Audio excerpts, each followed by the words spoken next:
What do you think when you look at a bald man? It's either a saint or a thug. But ask a man who's balding and he'll tell you that he neither has the inner peace of a saint nor the aggression and the self-confidence of a thug. Now, among all the fears that men go through in their life, it starts with the fear of math when they're in school, the fear of public speaking when they're in college, and the fear of women rejecting them because they're balding immediately after. Fortunately, I've gone through all those fears and more in my life. And today, when I look back and I stand here on this stage, I've got a gift for all of you. I've got you a gift of a tool which has helped me face all my fears in my life, and I like to call it the ICPG framework. You know, back in school, I was selected to be the editor of the school magazine. And all year round, my job was scouting for articles from my classmates which would be published in the magazine that year. Now, when the year ended, I was told that being the editor, I also had to write a piece which would go as the editorial in the publication. Now, that moment, I realized my fear of writing. And you know, it's not just the fear of writing, it's the fear of anything that you create and put it out on public display. Why? Because you're actually letting your flaws be seen by the world. You know, soon they'll be able to see your lack of skill in English grammar, in self-expression, in your articulation, and most importantly, a lot of times they'll see the lack of depth in your understanding and what you have to share with the world. And because I was so scared, I actually went to a friend who used to love writing. By the end of the conversation, I convinced him to allow me to borrow one of his pieces that he had written and submit it into the magazine in my name. Well, after the publication came out, so many praises just came towards me from the school, you know, from teachers, from my classmates saying, what a beautifully written piece. Now, of course, it's only a heart which knows the guilt of unwarranted and undeserved credit and what you would do with such praise.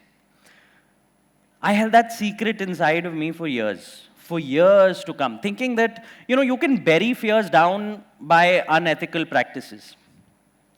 Little did I know that even 3 years later, when I was about to complete my graduation, the fear of writing only grew with time.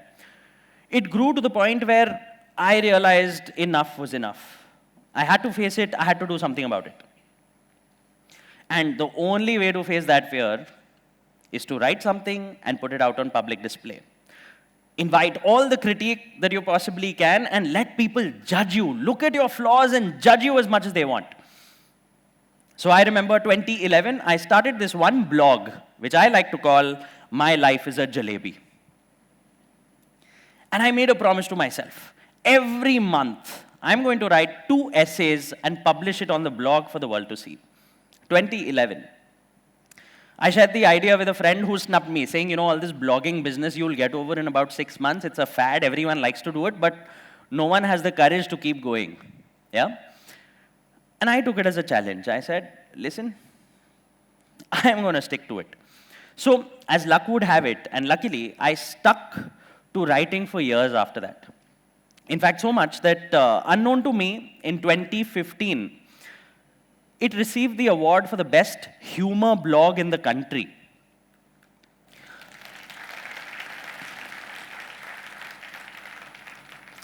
And I carried that laurel with me to B school. You know, when I went to B school, this one friend, again unknown to me, signed me up to perform at a stand-up comedy event. And how do I get to know about it? I see posters plastered all around campus with my face on it. And people looking forward to see me crack jokes on stage. I'm like, what? I didn't sign up for this. But it was too late, I couldn't chicken out, and it reminded me of the time back in school where I was forced to be a part of the debating society. I remember writing my speech for days and learning it up by heart. Learning it up to the point where if I were narrating it today and someone walked into this auditorium, well, I would immediately stop and would have had to start all over again.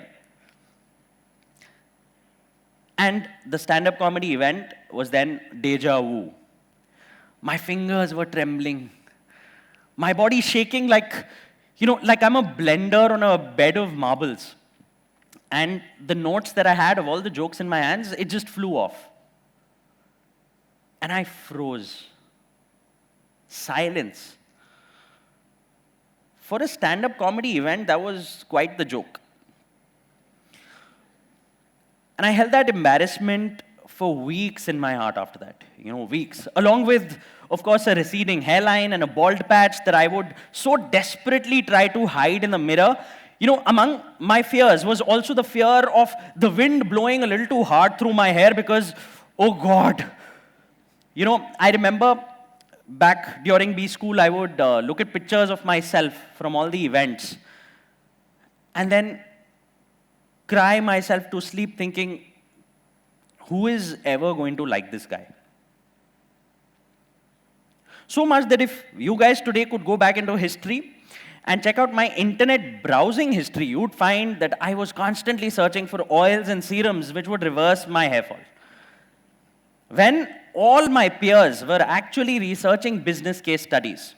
However, in my defense, the business of hair fall reversal products is awesome. Your customers keep paying you again and again, even though all evidence is to the contrary. And I'm going to ask you to share it with someone who may need it, but back at that time, it was consuming me to the point where one day before an exam, I saw myself obsessing over my hair count much above the statistical probability of me passing the exam the following day. And I'd had enough. I just picked up a tool and shaved my head. And that day, I remember I laughed for hours and hours with my friends about it. And that night, howled on silent mode in the shower.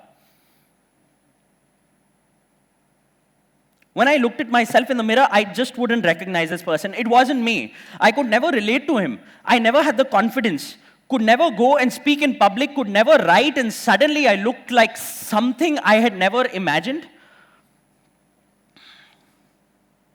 What could one have done?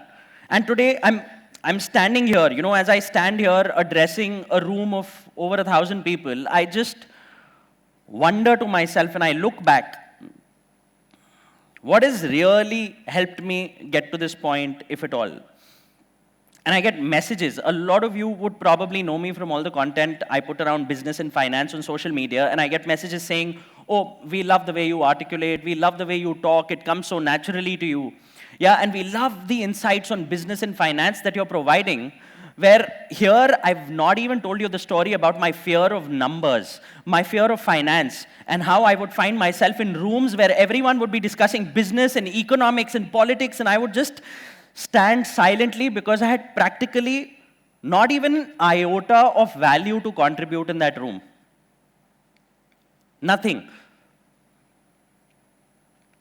And if I'm standing here, let me tell you, what has helped me is facing my fear that for you, I would put as ICPG, where I is indifference. Indifference to all the fears that we fear.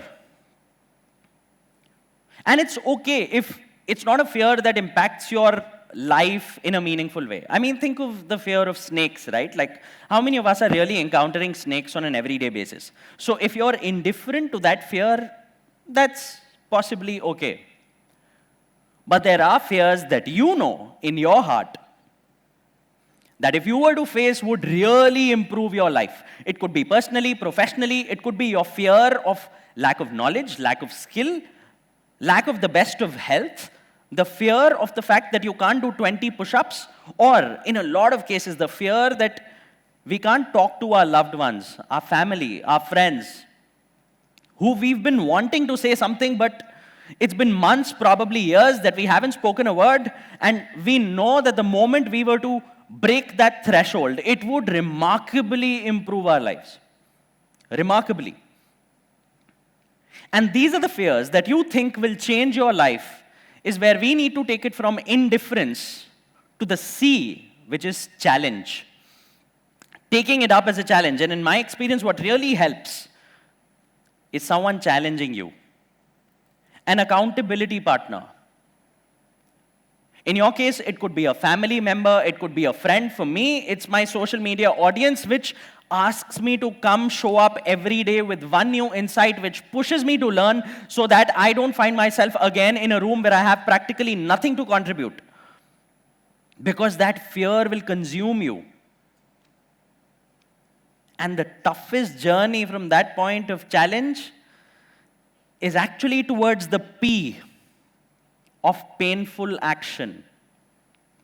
From challenge to painful action is the toughest. And the higher the frequency of your painful action, the better it gets for you. My frequency today is every single day. Every single day. And my friend, if you do that, you will soon find yourself to the point of growth. Where today I can tell you, in the past 3 years, almost 1,000 videos down, the knowledge that I've probably gained or the skills I'm learning over the past 3 years of doing this every single day is incomparable to 2 decades of formal education before that.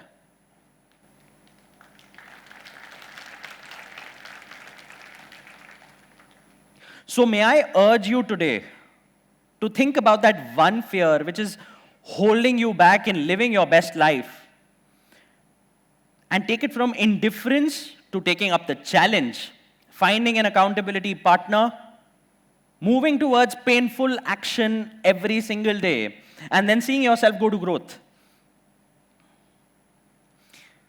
And today, when you look at this bald man, do you think he's a saint or a thug? And I'll give you the answer that my mother would give if she were in the audience. You know, she was absolutely concerned that her son would not find anyone to get married to. Absolutely concerned. And even today, you know, when I've been married for about 3 years, she still at times will nudge me saying, you know, why don't you grow some hair on your head? And I could totally spend some money, get a hair transplant, and please my mother. But the pleasure of picking up a razor in the morning, taking it to my head, is a constant reminder of the courage that I got to baldness before baldness could get to me.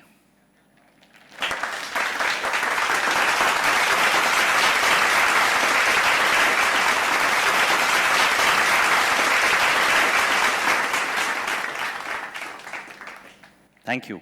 And of course, share it with someone who may need it.